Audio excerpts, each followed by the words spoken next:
I'm gonna make Korean-style spaghetti and meatballs. In the bowl, I have a combination of beef and pork, and I've got 3 cloves of garlic that I added, a pound of ground beef, and half a pound of ground pork. To that, I added in some garlic, and now I'm grating in some ginger, fresh ginger root, a few finely chopped green onions or scallions, an egg to make everybody get along, about a half a cup of panko, make everybody stick together, and then a couple tablespoons each of rice wine vinegar and a little acidity, a couple of fat splashes of soy sauce, and a couple of fat splashes of toasted sesame oil. Get your oven nice and hot, like around 400. And then roll the meatballs and put them onto a little parchment-lined baking sheet. Throw them in the oven. While these are cooking, we're gonna make our simple sauce that's so delicious, and it's got ketchup in it, yay. Right after this, we'll make the sauce.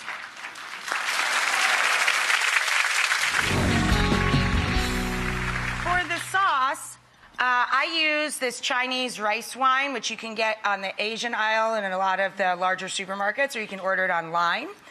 You can also substitute dry sherry, which most people have in their pantry. You start with about a 1/4 cup of that and ginger and garlic in a large enough skillet that you can toss all of the pasta, in this case rice noodles, or you can use udon noodles, those are delicious too. Or you can just use spaghetti, that's fine as well. We're making Korean-style spaghetti and meatballs. The meatballs are in the oven. When they're done about halfway, we're gonna add some of this sauce to brush over the top so that they'll get glazed and really gorgeous looking.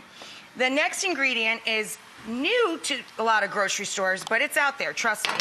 This is called Gochujang. It's a fermented chili paste that's very sweet and sticky and delicious. 2 fat splashes of Worcestershire, 1, 2.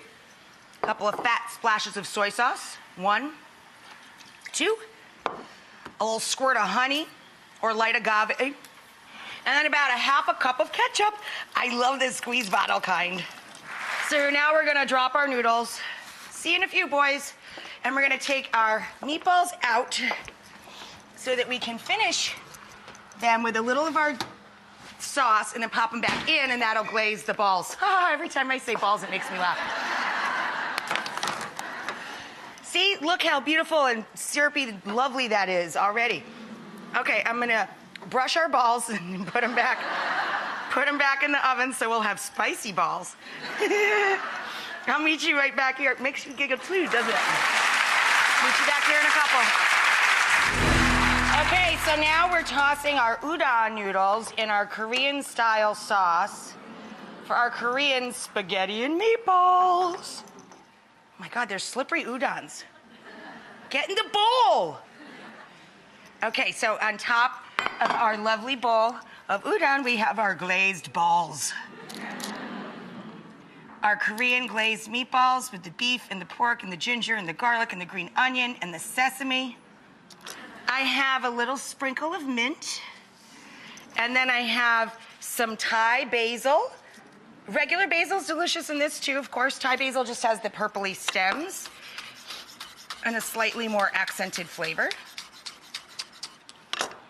A little sprinkle of our basil, and then a little bit of green onion, and sesame seed sprinkles.